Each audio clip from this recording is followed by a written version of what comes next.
Bienvenidos a esta presentación de apoyo de bioestadísticas descriptivas y en la cual haremos referencia a los métodos gráficos. Como ustedes recordarán de las sesiones anteriores, hablábamos de que bioestadísticas tenemos dos grandes tipos, diferentes pero complementarias entre sí, de forma de aplicar el método estadístico en la investigación en salud, y hablamos de una bioestadística descriptiva y otra bioestadística analítica. Pues bien, dentro de bioestadística descriptiva habíamos conversado sobre que el interés acá es describir y sintetizar el comportamiento, frecuencia o dimensiones relacionadas a variables, y que utilizábamos para ello dos tipos de aproximaciones: índices estadísticos y los métodos gráficos. En epidemiología son muy útiles ambas aproximaciones para lograr la descripción de los fenómenos. Recordemos en las tres dimensiones básicas: tiempo, lugar y persona. Hablábamos también de que la aplicación del método estadístico para la descripción o análisis en un fenómeno requiere la realización de una serie de pasos. Primero, delimitar el problema de investigación y las relaciones entre las variables a analizar. Esto significa definir la característica o atributos y las relaciones entre las variables a analizar, y en un segundo momento definir las dimensiones a analizar de cada atributo o característica a analizar. Esto, que son pasos 1 y 2, hacemos referencia, digamos, a que aquí hay que pensar qué es lo que queremos antes de comenzar a medir, y esto tiene que estar adecuadamente definido en lo que llamamos la matriz de codificación de la variable. Es decir, una vez definidas cuáles son las variables a analizar y definidas las dimensiones de estas variables, definir otros elementos como por ejemplo las escalas de medición a utilizar para medir estas variables. Cada una de estas secuencias de pasos es lo que debe estar contemplado en la matriz de codificación de las variables. La variable, las dimensiones, que es cómo y a través de qué procedimiento, estrategia recolectaremos el dato y a qué nos referimos con el dato a recolectar, es decir, edad. La podemos recolectar partiendo, por ejemplo, del registro de fecha de nacimiento en la partida de nacimiento, como una posibilidad, pero también la podemos recolectar preguntándole a la propia persona sobre la fecha de nacimiento, o la podemos recolectar solicitando información a la persona sobre el número de años cumplidos al momento de la encuesta, o podemos preguntar al tutor del menor de edad sobre la cantidad de meses o años cumplidos al momento de la encuesta. Lo ven, múltiples formas de recopilar el mismo dato. Entonces, ¿cuál es la que daremos por válida en nuestra investigación? A eso nos referimos por dimensión. Hay otras variables que son más complejas, como por ejemplo calidad, que habría que definir en dimensiones a qué atributos de calidad estamos refiriéndonos.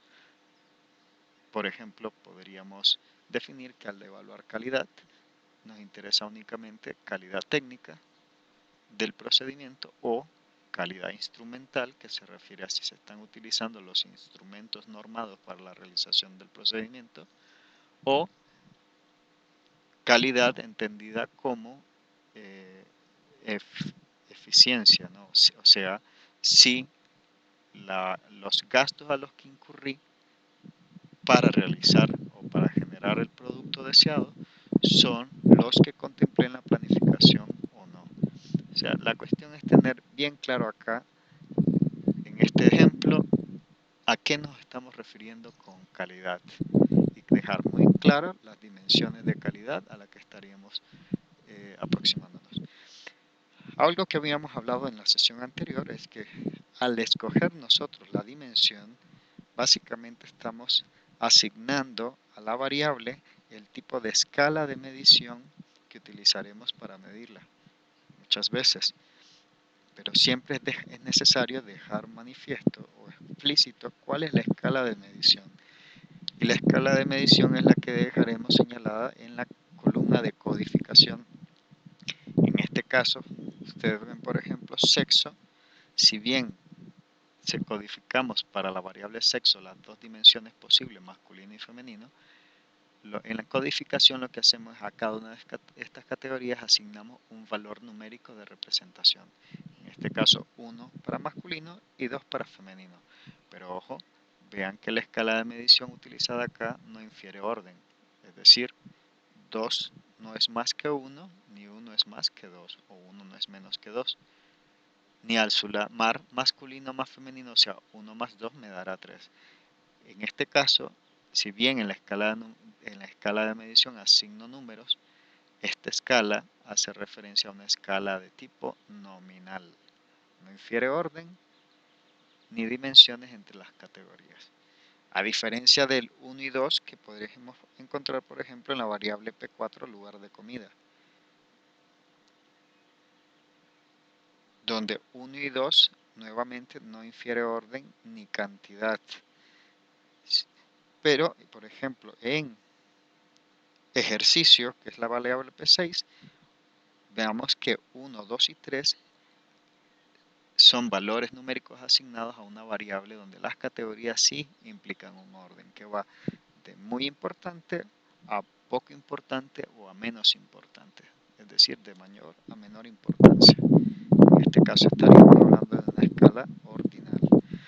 ¿Cuál era la importancia de esto? Decíamos, al momento de nosotros asignar la escala de medición, automáticamente estemos definiendo qué tipo de índices estadísticos podemos calcular de esa variable y qué tipo de representación gráfica podemos utilizar, que lo veremos a continuación.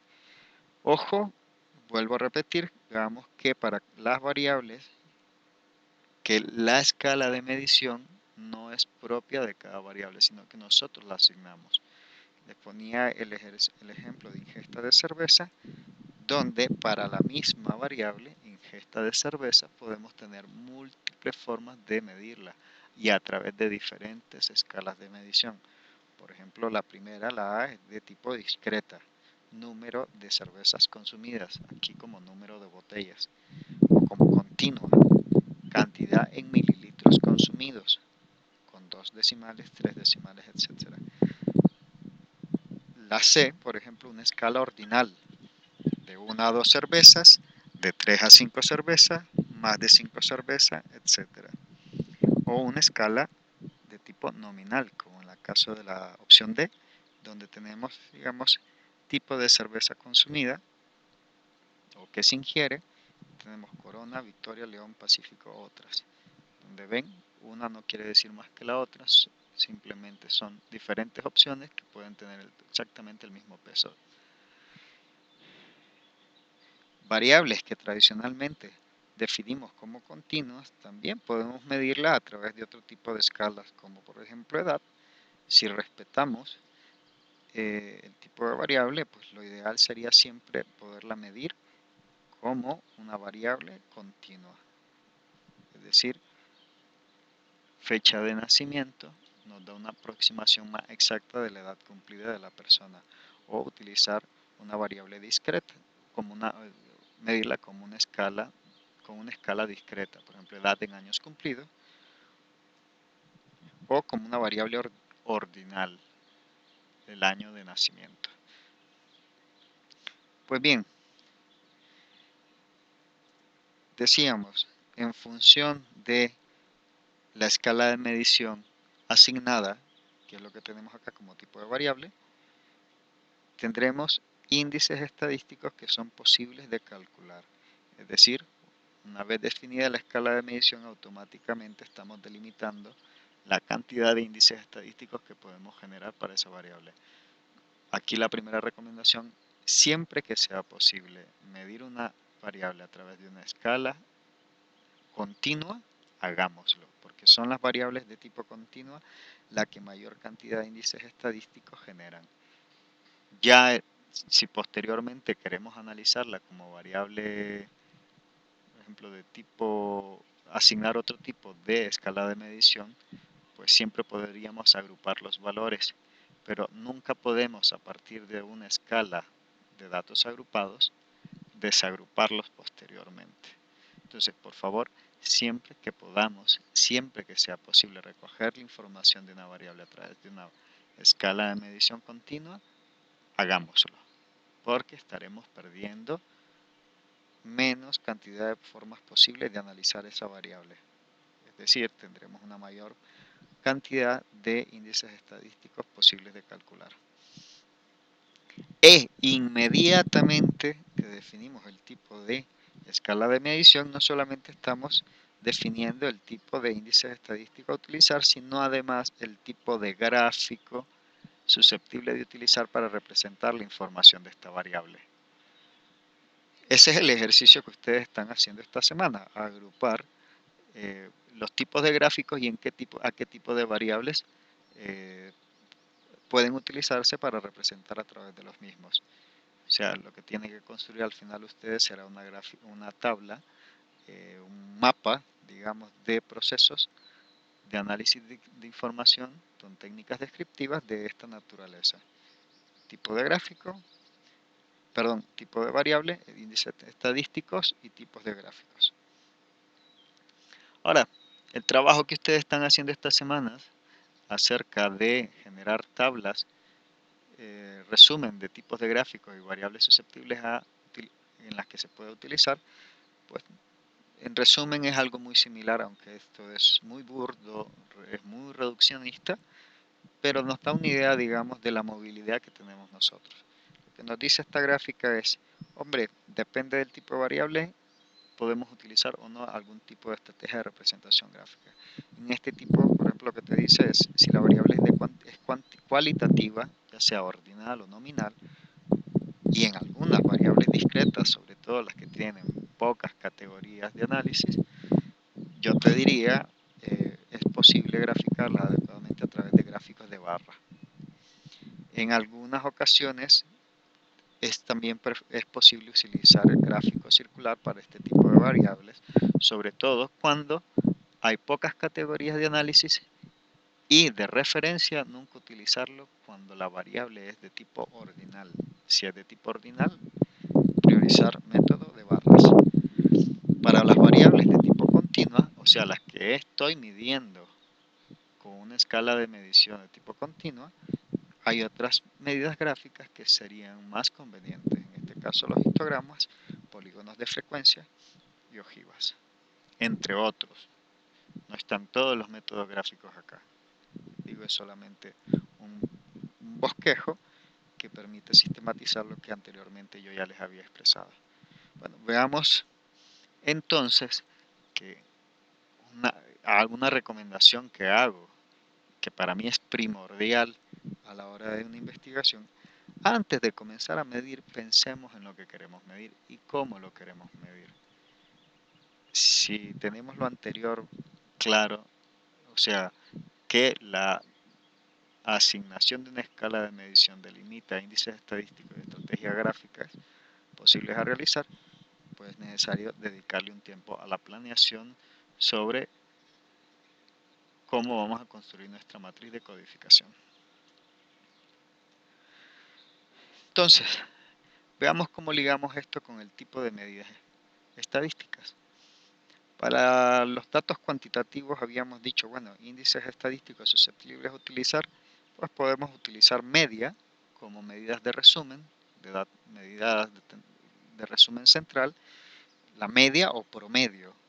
En general, a lo que se hace de referencia a la media es el valor promedio, digamos,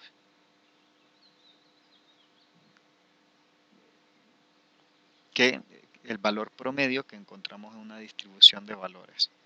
¿Cómo se calcula? Sumando todas las cantidades y dividiéndolas entre el número de observaciones. Por ejemplo, edad, aquí lo que tenemos es una representación de la edad promedio en un grupo compuesto por 5 personas, donde la edad promedio es de 28,6.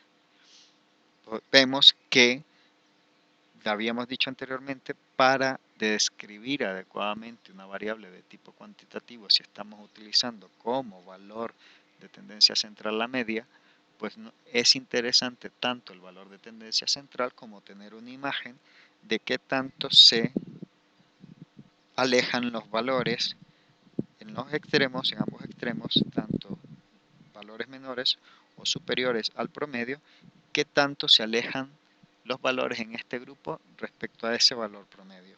Para calcular esa dispersión de los datos con respecto al valor promedio, calculamos la varianza y utilizamos habitualmente la desviación típica, que esto nos da una idea de qué tan dispersos se encuentran en promedio los datos y las observaciones respecto al valor promedio de dicha observación.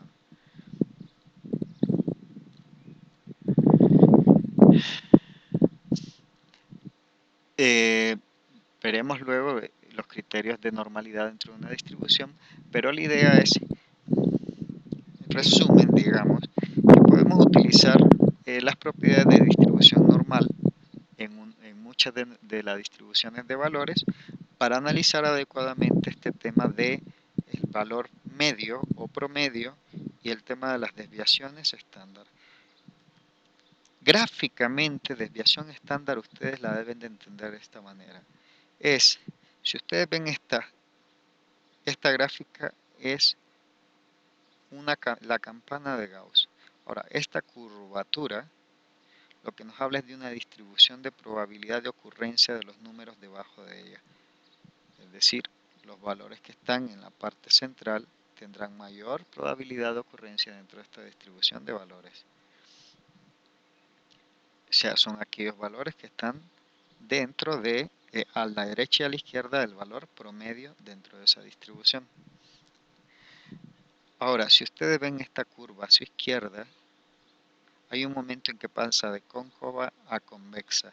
Este punto de inflexión que se repite en una curva, en una campana de Gauss simétrica, se repite tanto a la izquierda como a la derecha. Esta distancia de la media al primer punto de inflexión de la curva a la izquierda y a la derecha se conoce como desviación estándar. El primer punto de inflexión a la izquierda es menos una desviación estándar, que es esto que tenemos acá. Y este punto de inflexión de la curva a la derecha, el primero a la derecha del valor promedio, es más una desviación estándar. Vemos que este fenómeno de inflexión de la curva ocurre hasta en 3 ocasiones a la derecha, en este punto y en este punto. Igualmente acá, igualmente acá. Y es lo que conocemos como 2 desviaciones estándar a la derecha más 3 desviaciones estándar a la izquierda. Menos 2 desviaciones estándar a la izquierda y este punto de inflexión, la perpendicular trazada hacia las ordenadas, es lo que se conoce como la tercera desviación estándar a la izquierda. Lo interesante es, se puede calcular que si esta distribución de valores a la que estamos aduciendo sigue una distribución normal, el porcentaje de valores que se encuentran entre la media más menos una desviación estándar aproximadamente es del 68,2%. Es decir, dentro de una distribución de valores, si siguen un patrón de distribución normal, estimamos que el 68% de los valores posibles o encontrados en esa distribución estarán contenidos entre más 1 y menos una desviación estándar. Del valor promedio a más menos 2 desviaciones estándar está contenido aproximadamente el 96% de los datos, y entre el valor promedio y más menos 3 desviaciones estándar estará incluido el 99% de la distribución de valores alrededor del valor promedio. ¿Cómo aplicamos estos elementos de propiedades de la distribución normal en la práctica? Pues vean, una forma muy práctica lo utiliza, por ejemplo, OMS o PS para definir distribución de valores relacionada a muchos de los índices de medición de desarrollo, y en este caso, por ejemplo, para índice de masa corporal o peso relacionado a la edad o peso relacionado a la altura y demás, donde una vez recogida la total de observaciones a un grupo poblacional específico, ejemplo, en esta gráfica se hace alusión a lo observado en el análisis de la distribución de valores de peso en una población general de adolescentes, pues se puede verificar cuál es el valor medio y cuál es la dispersión de los datos hacia arriba hacia abajo. Y en este caso está dado por desviaciones estándar. Del valor medio menos una desviación estándar menos dos desviaciones estándar, y del valor medio más dos desviaciones estándar más tres desviaciones estándar en general. Una vez a partir de estos cortes, OMS identifica, por ejemplo, peso normal, que es el que yo esperaría, la distribución de valores alrededor de la norma o del valor promedio, y por arriba pesos o índice de masa corporal en rango de sobrepeso o obesidad, y por debajo de una desviación estándar tendríamos valores relacionados o un área de corte que identifica a las personas que tienen un índice de masa corporal muy bajo o bajo para la edad, para la altura, perdón. Si yo sé en ese grupo poblacional cuál es el valor en promedio que debería de tener esa población, o sea, el valor normal o promedio, es posible identificar posteriormente a partir de los hallazgos qué tan diferentes son estos patrones de valor, esta distribución de valores, tanto en hombres como en mujeres, relacionado a la distribución esperada o promedio. ¿Lo ven? Entonces, aquí tenemos dos formas gráficas que podemos utilizar para analizar índice a partir de valor promedio y desviaciones estándar. Y en función de eso, pues podemos calcular si este índice de masa corporal o este índice está dentro de valores de normalidad o fuera de normalidad esperada. O podemos utilizar polígonos de frecuencia, en este caso, para delimitar o caracterizar la distribución de valores encontrados para una variable determinada de tipo numérica en una población. Entonces, ¿qué tipo de gráficos son los más adecuados para graficar variables continuas? Pues podemos utilizar corredores donde utilizamos media y desviaciones estándar para generar los corredores y las zonas de alarma o de normalidad, o podemos utilizar también histogramas para calcular valores esperados, en este caso en verde, y valores observados para cada una de las categorías de análisis, en este caso hombres y mujeres. En ocasiones interesa tener cuidado con algo. Vean ustedes, aquí hay una representación esquemática del cálculo de la mediana y de la media en un conjunto de valores. Lo que representa es que cuando la distribución de valores es homogénea, se tienen igual cantidad de casos a la izquierda como a la derecha de una distribución, la mediana y la media tienden a coincidir. El problema es que cuando encontramos valores extremos en una distribución de valores, como este que está acá, estos valores extremos tienden a influenciar el comportamiento de la media, no así el de la mediana, que creo que ustedes ya tuvieron que haber leído esto en su material bibliográfico de referencia. Pues hay ocasiones en las cuales es necesario controlar este efecto de o caracterizar adecuadamente el efecto de estos valores extremos. Y una representación gráfica que me logra identificar adecuadamente o controlar este efecto de los valores extremos es utilizar la mediana.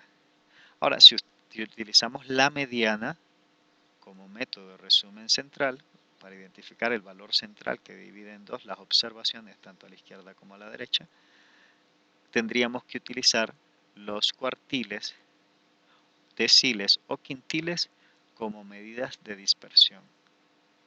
¿Cómo se entiende esto? Un quintil es aquel punto de corte dentro de una distribución de valores que me deja a la izquierda el 25% de los valores representado debajo del área de la curva. Entre el quintil 1 y el quintil 2 estará el otro 25% de la distribución de valores, a la izquierda, exactamente a la izquierda del valor medio y a la derecha del punto de corte del primer quintil. El tercer quintil me deja a la derecha el 25% de los valores a la derecha del punto de corte del tercer quintil. Por tanto, un 25% de los valores entre el quintil 2 y el quintil 3. Quintil 2 se corresponde además con el valor mediano. Entonces, si ustedes ven los quintiles, los cuartiles, cuartil 1, 2 y 3, me dividen la distribución de valores en 4 cuartiles. El inferior, el que está inferior al cuartil 1, el que está en cuartil 1 y cuartil 2, entre el cuartil 2 y el 3, y el superior al cuartil 3. Otra forma de representarlo es a través del diagrama de caja Blockspot. Por tanto, si vamos a utilizar el valor mediano como una cifra de descripción de valor central, podemos utilizar el diagrama de caja Blockspot para caracterizar no solamente el valor mediano, sino la dispersión de valores alrededor del mismo. Algunas situaciones prácticas en donde interesa controlar la dispersión de datos, o sea, los valores extremos y por tanto el efecto de estos valores extremos en la mediana, en la media, donde es preferible utilizar por tanto la mediana a la media. Pues por ejemplo en los corredores endémicos. Estos corredores que nos sirven tanto en vigilancia epidemiológica. Si ustedes ven, por ejemplo, si aquí incluyéramos dentro de los valores para generar este canal endémico periodos donde han habido epidemias, pues si estuviéramos utilizando la media, los periodos endémicos automáticamente aumentarían el valor promedio calculado para esta distribución de valores. Para evitar eso es mejor utilizar la mediana como tal. A partir de la mediana y identificar el cuartil 3 y el cuartil 1, podemos identificar las 4 zonas de los corredores endémicos.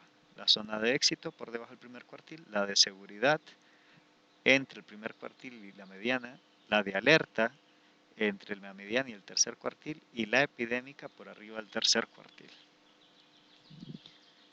Otras situaciones u otros tipos de variables, por ejemplo, que generan una gran dispersión de datos es el análisis de la distribución de ingresos. Ustedes ven que, imagínense ustedes, si yo por ejemplo, en un estado, en México como tal, la República Mexicana, si calculáramos el promedio de ingresos para una persona en la República Mexicana, pues podría salirnos, por ejemplo, al año o mensualmente, supónganse ustedes que el ingreso promedio nos salga un resultado de que son alrededor de los 7,000 pesos como valor promedio. Ahora, nosotros sabemos en la práctica que si bien es un valor promedio, nos dice muy poco realmente de la dispersión de los valores tanto por abajo como por encima de este valor promedio. Hay pocas personas ganando además muchísimo más que estos 6,000 pesos mensuales, así como hay muchísimas personas, una gran cantidad de personas ganando incluso un poco menos de estos 6,000 pesos mensuales, teóricamente. Entonces, cuando un valor numérico presente estos grandes niveles de dispersión, es preferible utilizar la mediana y los cuartiles de dispersión. Sobre todo si estamos hablando en salud y de estudios que generen evidencia sobre inequidades en salud, el estudio a través de métodos gráficos que utilicen la mediana y cuartiles pues genera muchísima información como el que tienen ustedes a continuación. Aquí solamente estamos utilizando, una vez obtenido la distribución por ingresos de una población, separamos y solamente seleccionamos al quintil de población con menor ingreso económico y al quintil de población con el mayor ingreso económico. Y analizamos en este caso la utilización de servicios de salud materno-infantiles para ambos quintiles. Y vemos que hay una diferencia muy grande en patrones de utilización entre quienes más tienen recursos y quienes menos tienen recursos, que es lo que nos dice esta gráfica. Entonces, son muy útiles estas medidas de distribución de quintiles, por ejemplo, para analizar este tipo de relaciones entre la distribución inequitativa de recursos y las restricciones que esta distribución de ingresos equitativos pues genera en patrones de hábitos y costumbres y de utilización de servicios en nuestras poblaciones. Lo ven aquí nuevamente analizando únicamente el quintil de ingreso más bajo y el más alto, pues nuevamente la utilización de los servicios maternos infantiles. Bueno, eso queda con respecto a las variables cuantitativas, ¿no? Cuándo utilizar mejor mediana y cuartiles o media y desviación estándar. Para las variables cualitativas, pues en general la cosa se vuelve menos compleja, ¿no? Hay que seguir ciertas lógicas nada más. Si lo que hemos trabajado es una variable de tipo cuantitativa y la hemos generado, posteriormente la hemos recodificado a una categoría de valores, como por ejemplo aquí tenemos ingresos mensuales en miles, pues veamos de que las categorías las tenemos que generar de tal manera que no se superpongan. Es decir, si aquí cortamos en 1990, lo ideal es que la siguiente categoría comenzáramos con el dígito superior al del final del rango anterior. Es decir, aquí hubiéramos tenido que comenzar con 1991. Si aquí el corte es 2990, acá idealmente tendríamos que haber comenzado en 2991. Así nos generamos vacíos de información entre los rangos de una categoría a otra. Si es así y hemos evitado esos vacíos, la forma más adecuada es de graficar estos valores a través de histogramas de frecuencia, donde las barras no están separadas, sino que las barras juntas, lo que nos refiere es que las categorías, si bien están analizadas en forma así de grupos independientes, realmente hay una continuidad numérica entre las mismas.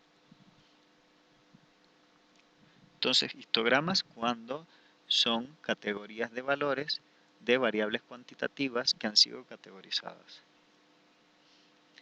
Para estas mismas categorías podemos utilizar polígonos de frecuencias acumuladas, donde lo que utilizamos en vez de la barra completa es un valor representativo para cada grupo. Normalmente la marca de clase, que es el valor medio para el rango de valores que son graficados. Entonces no nos genera una barra, sino un punto representativo para la categoría analizada.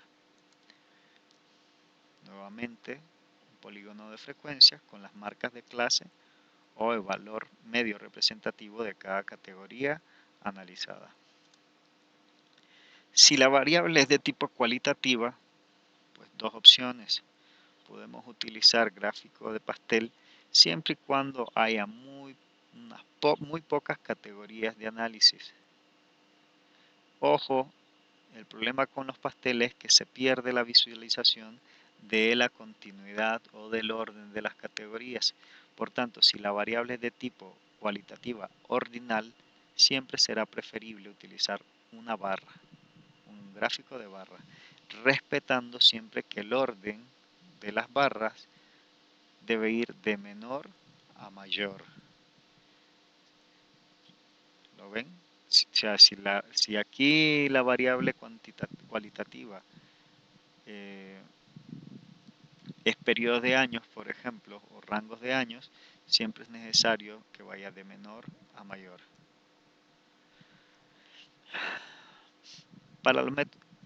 Podemos utilizar estos métodos gráficos tanto para descripción univariada como para bivariada o multivariada. Lo que tendríamos que hacer para ello es utilizar los mismos principios de cuándo utilizar o no un determinado gráfico que hemos analizado para las opciones univariadas. Nuevamente, pensemos para medir desde el momento en que estamos definiendo variables y codificación de variables estamos delimitando el tipo de representaciones gráficas que debemos utilizar. O sea, siempre que hagamos la matriz de codificación, tenemos que tener ya bien pensado cómo queremos representar esta información. Así, por ejemplo, cuando tenemos dos tipos de variables, variable nominal, por ejemplo, con variable ordinal, mi recomendación, pueden utilizar el gráfico de barras agrupados. Pero recuerden, siempre es necesario guardar un orden en la generación de las barras. Por ejemplo, tenemos femenino a la izquierda, masculino a la derecha. En este caso, expresión arterial, normal siempre por favor a la izquierda y lo patológico a la derecha. Y ese mismo orden que se presente en el otro grupo de comparación. Partamos de normalidad a patológico, de menor a mayor, o incluso podemos utilizar otras lógicas de comparación que veremos a continuación. Vean que cuando estamos, por ejemplo, variable nominal con una variable ordinal, utilizar un gráfico de sectores tiende a desdibujar o tiende a dificultar identificar el orden secuencial de las categorías de análisis en la variable ordinal. En este caso, la variable ordinal aquí es grupo de edad, pero se pierde la imagen en la representación gráfica por sectores para las variables ordinales. Por tanto, siempre aconsejo, cuando tengamos una variable ordinal y queramos agrupar estos valores junto a una variable nominal, como en este caso es distribución porcentual de discapacidad, con el tema de esto por grupos de edad, pues veamos en la gráfica de barras, en este caso que la hemos hecho de forma vertical, veamos que el orden de las categorías se respeta, va de menos años a más años. Otra estrategia que podemos utilizar en algunos casos, cuando esta variable no es ordinal, es agrupar los casos de menor a mayor. No es en el caso de las ordinales. En las ordinales siempre hay que respetar el tema de las jerarquías de categorías representadas en la variable ordinal.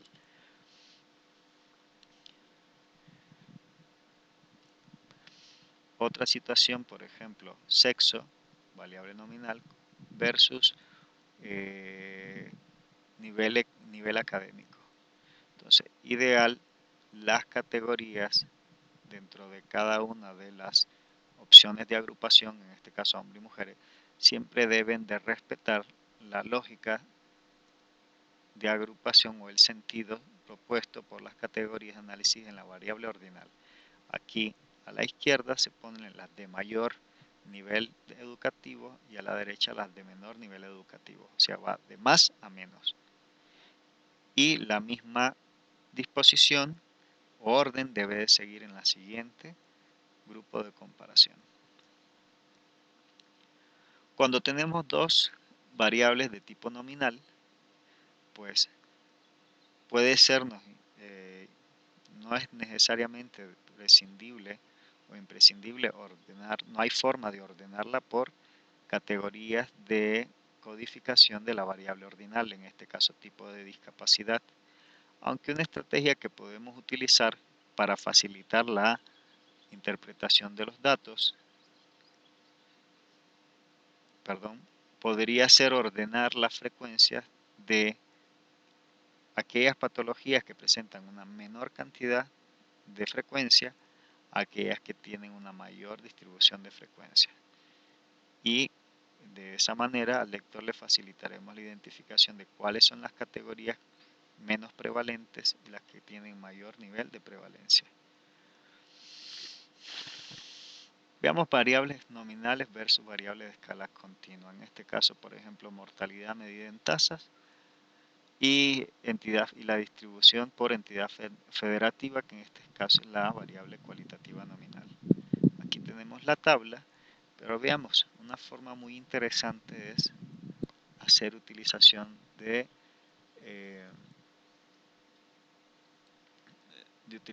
mapas geográficos y la utilización de una serie de semáforos o de colores para asignar, digamos, visualmente colores, una serie de rangos de colores que nos puedan definir o facilitar la identificación de las zonas que presentan menos rango o menos riesgo a mayor riesgo de padecer un determinado problema. Entonces, aquí lo que tenemos es que las menos coloreadas con menos intensidad tienen menor riesgo o menores tasas que aquellas que tienen colores más intensos. Y eso es una forma de representar gráficamente una distribución de riesgos en un territorio como tal. Bien, y dice muchísimo más información acerca de, nos da mucha mayor información visual acerca de la distribución del riesgo que la que podemos sacar solamente de la visualización a partir de la tabla.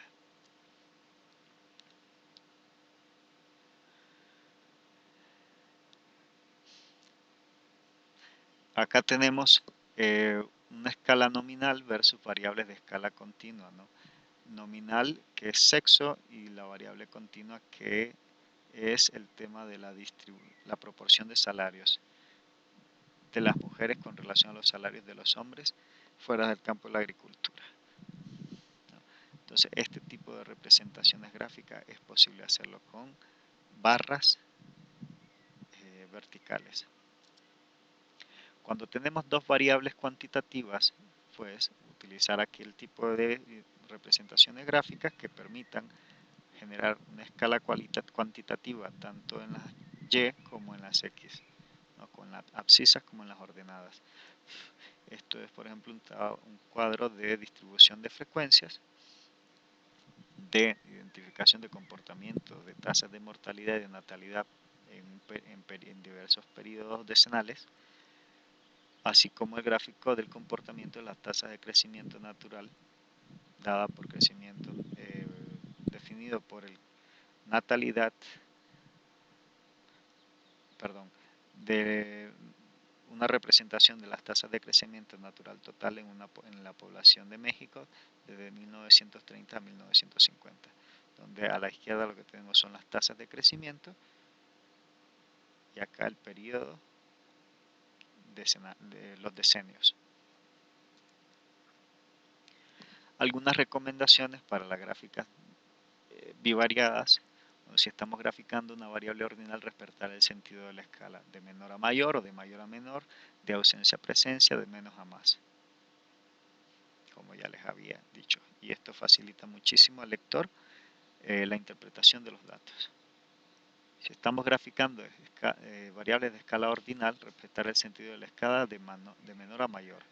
Pero también puede ser algo que podemos utilizar como una estrategia para las variables de tipo nominal, donde si bien las categorías no me dicen que enfermedad de hígado es más que enfermedad vascular, que tumor maligno, etc., lo que podemos utilizar como estrategia para mejorar y facilitar la interpretación de los datos es agrupar la secuencia de valores de categorías a agrupar de aquellas que tienen menor prevalencia o incidencia o frecuencia a aquellas que tienen una mayor distribución de frecuencia dentro de la población, con lo cual facilitaremos al lector la interpretación de que los que están en la parte de arriba son los que tienen menor prevalencia o incidencia dentro de la población, mientras que los que en este caso están en la parte baja son las causas que presentan mayor prevalencia o incidencia, en función de lo que estamos tratando de representar.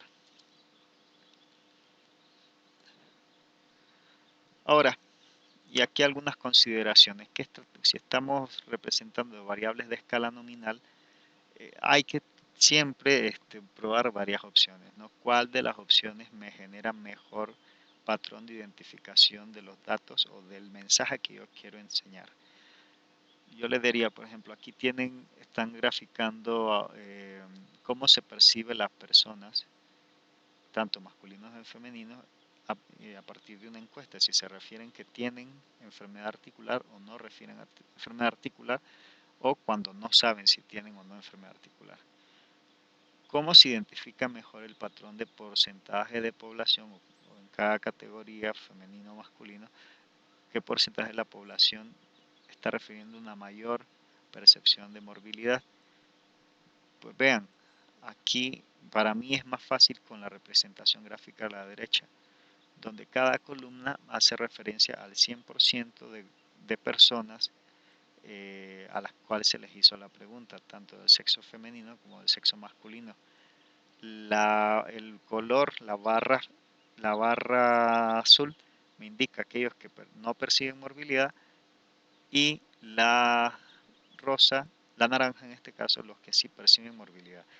En la representación gráfica a la derecha, para mí es mucho más fácil identificar que el porcentaje de población que se refiere con morbilidad por problemas articulares es mayor en la población femenina que en la masculina, en relación al total de población en cada uno de los dos grupos. ¿Lo ven? Bueno, pero esto a gusto del cliente, pero la idea aquí es no nos quedemos con una sola representación gráfica, exploremos con varias y ver cuál es la que mejor representa el mensaje que queremos generar.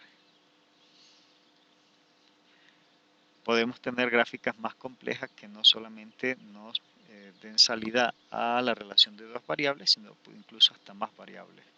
Por ejemplo, esto que tenemos acá, donde tenemos una variable cuantitativa, número de habitantes, una variable nominal, sexo, y la variable ordinal, edad. Perdón, ordinal no. Sí, aquí es ordinal porque está en quinquenios, agrupada en quinquenios. Y lo que genera este tipo, cuando queramos representar estas tres variables, la forma de representación gráfica más adecuada en este caso será generar una pirámide poblacional.